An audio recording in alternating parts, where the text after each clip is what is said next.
Hello everyone, कैसे हैं आप सब लोग? I hope you all are doing well and you all are studying well. So do you often get confused कि GST में GTA के प्रोविजंस कब एग्जम्प्ट होते हैं और कब टैक्सेबल होते हैं? अगर टैक्सेबल हैं तो कब फॉरवर्ड चार्ज मैकेनिज्म लगेगा, कब कब रिवर्स चार्ज मैकेनिज्म लगेगा? इफ यस, तो आज की वीडियो में हम इसी कंफ्यूजन को क्लियर करेंगे और जीएसटी के सारे प्रोविजंस जो जीटीए पे लगते हैं उन्हें एक साथ पढ़ेंगे ताकि हमें एक बार में समझ में आ जाए कि कब जीटीए की सर्विस एग्जम्प्ट है और कब टैक्सेबल है। ठीक है। सेम वे हमने इलेक्ट्रॉनिक कॉमर्स ऑपरेटर के भी सारे प्रोविजंस एक साथ पढ़े हैं। वीडियो का लिंक मैं डिस्क्रिप्शन में डाल दूंगी, आप देख लेना। चलिए आज का कॉन्सेप्ट शुरू करते हैं। Goods transport agency, all provisions under one roof.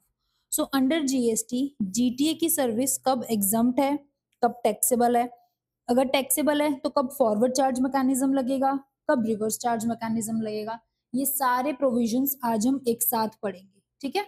So under GST the taxability of GTA service depends on specific condition. The service can be exempt, कभी सर्विस एग्जम्प्ट भी हो सकती है, कभी टैक्सेबल भी हो सकती है, कभी फॉरवर्ड चार्ज मैकेनिज्म भी लग सकता है, कभी रिवर्स चार्ज मैकेनिज्म भी लग सकता है। The applicable provision varies based on factors like आपने किस तरीके के गुड्स ट्रांसपोर्ट करे हैं, रेसिपिएंट का स्टेटस क्या है, या फिर जीटीए ने ऑप्ट करा है खुद टैक्स पे करने के लिए। तो इन सारे फैक्टर्स पर जीटीए की टैक्सेबिलिटी डिपेंड करती है। तो सबसे पहले हम ये देखते हैं कि जीटीए की सर्विस कब एग्जम्प्ट होती है, क्योंकि अगर वो एग्जम्प्ट ही हो गई तो उसके आगे हमें कुछ और देखने की जरूरत ही नहीं है।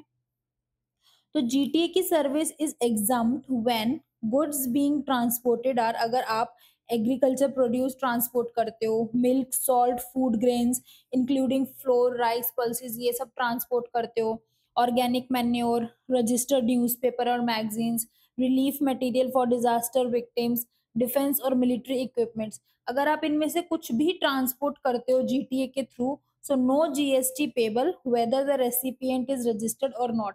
चाहे रेसिपिएंट रजिस्टर्ड है या नहीं है, अगर आप ये सारे गुड्स ट्रांसपोर्ट कर रहे हो तो जीएसटी नहीं लगेगा। ठीक है। कौन कौन से प्रोडक्ट्स हमने पढ़े? Agriculture produce, milk, salt, food grains including flour, rice, pulses, organic manure, newspaper, relief material, defence and military equipments. ठीक है। तो आपका जीएसटी नहीं लगेगा। नेक्स्ट, अगर आप सर्विस देते हो किसी अनरजिस्टर्ड पर्सन को, ध्यान देने वाली बात यह है कि जीटीए की सर्विस तभी एग्जम्प्ट होगी अगर जो रेसिपिएंट है जिसको आप सर्विस दे रहे हो वो अनरजिस्टर्ड इंडिविजुअल एंड कस्टमर है। ध्यान देने वाली बात क्या है कि वो अनरजिस्टर्ड इंडिविजुअल है। ठीक है। अगर वो अनरजिस्टर्ड इंडिविजुअल है including unregistered casual taxable person in GST, तो अगर आप उसको जीटीए की सर्विस देते हो तो जीएसटी नहीं लगेगा। ठीक है।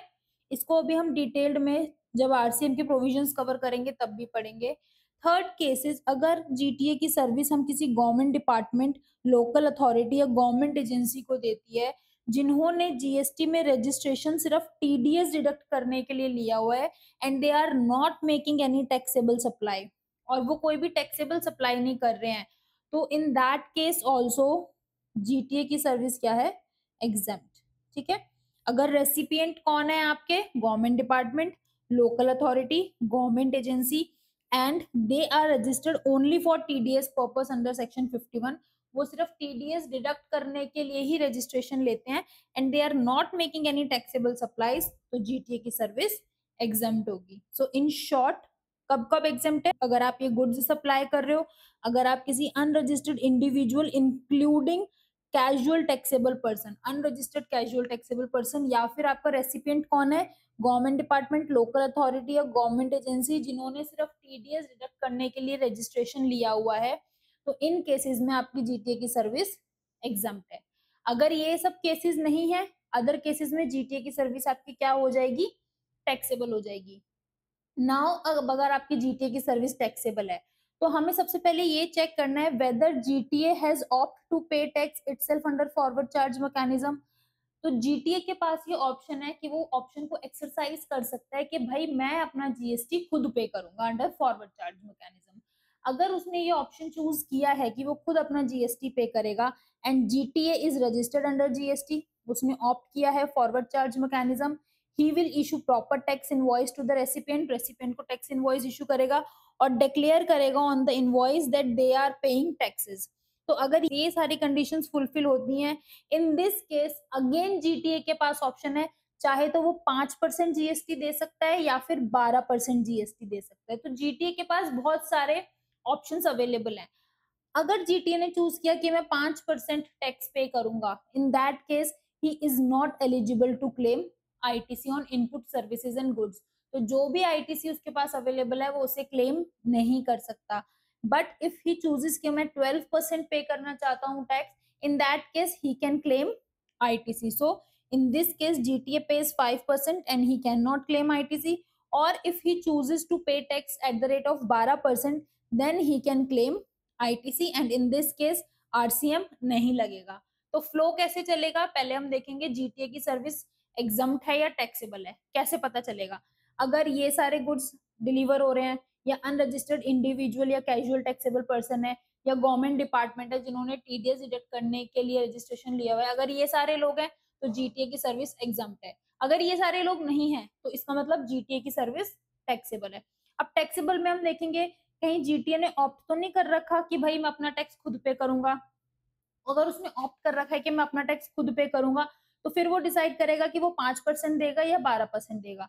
अगर वो 5% चूज करता है तो वो आईटीसी क्लेम नहीं करेगा, अगर वो 12% चूज करता है तो ही कैन क्लेम आईटीसी। ठीक है, लेकिन अब अगर वो ऑप्ट भी नहीं करता, वो कहता है मुझे टैक्स भी नहीं पे करना इवन दो मेरी सर्विस रजिस्टर्ड है, इन दैट केस लास्ट ऑप्शन बचता है आरसीएम का। तो गवर्नमेंट कहती है ठीक है तुम नहीं देना चाहते टैक्स, हम रेसिपिएंट से कलेक्ट कर लेंगे। In this case, recipient will pay the GST. So, RCM will apply only when recipient is the specified recipient.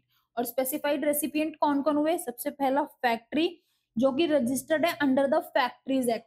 अब ध्यान देने वाली बात क्या है कि ये जो सारे रेसिपिएंट्स है ना, अगर ये जीएसटी में रजिस्टर्ड नहीं भी है लेकिन वो अपने रेलिवेंट एक्ट में रजिस्टर्ड हैं, एक्सेप्ट इंडिविजुअल को छोड़ के बाकी सारे जितने पर्सन्स जो हैं वो अगर अपने रेलिवेंट एक्ट या किसी और एक्ट में रजिस्टर्ड हैं और अगर उन्हें जीटीए की सर्विस मिल रही है तो वो टैक्सेबल होगी अंडर रिवर्स चार्ज मैकेनिज्म। ठीक है, तो रेसिपिएंट्स कौन हुए, फैक्ट्री जो कि रजिस्टर्ड है अंडर द फैक्ट्रीज एक्ट, कोई सोसाइटी है जो रजिस्टर है अंडर सोसाइटी रजिस्ट्रेशन एक्ट या किसी और लॉ में, कोऑपरेटिव सोसाइटी जो कि स्टैब्लिश्ड है under any law, registered person कोई भी रजिस्टर्ड पर्सन जो जीएसटी में रजिस्टर्ड है, कोई भी बॉडी कॉर्पोरेट जो कि स्टैब्लिश्ड है under any law, partnership firm चाहे वो रजिस्टर्ड है अंडर पार्टनरशिप एक्ट और नहीं, including AOP and registered casual taxable person. तो अगर ये रेसिपिएंट्स हैं तो even though you are not registered under GST but you are registered under some act और देयर रेलिवेंट एक्ट और उन्हें जीटीए की सर्विस मिलती है तो आरसीएम के प्रोविजंस लगेंगे। And recipient is located in the taxable territory, GTA has not opted for forward charge, so even if recipient is unregistered under GST, still RCM के provisions लगेंगे। और अगर आरसीएम के प्रोविजंस लगेंगे तो सीधा 5% आपको टैक्स पे करना है, इसमें आपके पास कोई ऑप्शन नहीं है 12% का, आप सिर्फ 5% टैक्स पे करोगे और जीटीए आपसे चार्ज नहीं करेगा। ठीक है, स्टिल अगर आपको कोई कंफ्यूजन है तो इसे हम और एक कंसाइज तरीके से पढ़ते हैं। The GTA services provided to only unregistered individual and consumer. अगर इंडिविजुअल एंड कंज्यूमर है जो जीएसटी में रजिस्टर्ड नहीं है या फिर कोई कैजुअल टैक्सेबल पर्सन है जो जीएसटी में रजिस्टर्ड नहीं है, अगर इनको जीटीए की सर्विस मिलेगी तो वो एग्जम्प्ट होगी। इसके अलावा अगर जीटीए की सर्विस किसी और पर्सन को जो जीएसटी में रजिस्टर्ड है including registered casual taxable person and कोई भी फैक्ट्री, कोई भी सोसाइटी, कोई भी कोऑपरेटिव सोसाइटी, कोई भी बॉडी कॉर्पोरेट हो, कोई भी पार्टनरशिप फॉर्म हो इंक्लूडिंग एओपी, वेदर और नॉट रजिस्टर्ड अंडर जीएसटी, चाहे वो जीएसटी में रजिस्टर्ड नहीं भी है, still are liable to tax. ठीक है, स्टिल आपको कोई डाउट है आप मुझे कमेंट सेक्शन में लिखना, I will definitely clear your doubt. अगर मैं इन शॉर्ट आपको बोलूं तो जितने भी टाइप्स ऑफ पर्संस होते हैं ना उसमें से अगर इंडिविजुअल को छोड़ दो बाकी सारे पर्संस अगर जीएसटी में रजिस्टर्ड नहीं भी हैं तो भी आरसीएम के प्रोविजंस लग सकते हैं। Only in case of individual including casual taxable person, अगर वो जीएसटी में रजिस्टर्ड नहीं है। तो एक बारी फाइनली हम इस चार्ट के थ्रू समझने की कोशिश करते हैं कब जीटी की सर्विस एग्जम्प्ट है और कब टैक्सेबल है। एग्जम्प्ट कब है? जब ये सारे गुड्स हम डिलीवर कर रहे हैं, ये सारे गुड्स की सप्लाई हो रही है, ट्रांसपोर्ट हो रहे हैं, या फिर किसी गवर्नमेंट डिपार्टमेंट को हम सर्विस दे रहे हैं जिसने सिर्फ टीडीएस डिडक्ट करने के लिए रजिस्ट्रेशन लिया है, या फिर हम किसी अनरजिस्टर्ड पर्सन को या फिर अनरजिस्टर्ड कैजुअल टैक्सेबल पर्सन को दे रहे हैं, मेनली इंडिविजुअल को दे रहे हैं। तो in all the three cases GTA service will be exempt. अगर जीटीए की सर्विस एग्जाम्प्ट नहीं है तो हम चेक करेंगे whether GTA exercise the options to pay tax. अगर जीटीए ने एक्सरसाइज किया है कि मैं खुद अपना टैक्स पे करूंगा, हाँ वो रजिस्टर्ड है अंडर जीटीए, उसने फॉरवर्ड चार्ज चूज किया है, तो वो टैक्स इनवॉइस इशू करेगा और वो डिक्लेयर करेगा that they are paying taxes, और फिर उसके पास ऑप्शन है वो 5% भी टैक्स दे सकता है, वो 12% भी दे सकता है। अगर वो 5% दे रहा है so he can not claim ITC, अगर वो 12% दे रहा है तो ही कैन क्लेम आईटीसी। और अगर उसने ऑप्ट नहीं किया है तो automatically reverse charge mechanism provision लग जाएगा, and all these recipients will have to pay GST at the rate of 5%। ठीक है, तो यहाँ पर हमने अपने जीएसटी के सारे provisions applicable on GTA cover कर लिए हैं। आई एम श्योर अब आपको कभी भी कंफ्यूजन नहीं होगा and you will be able to identify कब जीटीए के प्रोविजंस एग्जाम्प्ट हैं, कब टैक्सेबल है, कब फॉरवर्ड चार्ज मैकेनिज्म में टैक्सेबल है, कब रिवर्स चार्ज मैकेनिज्म में टैक्सेबल है। ठीक है, if you have any concept और एनी टॉपिक जिसमें आपको कंफ्यूजन होता है, आप मुझे कमेंट सेक्शन में बता सकते हो। I will definitely clear your confusion. तब तक के लिए पढ़ते रहिए, मुस्कुराते रहिए, मिलते हैं अगली वीडियो में, तब तक के लिए बाय बाय।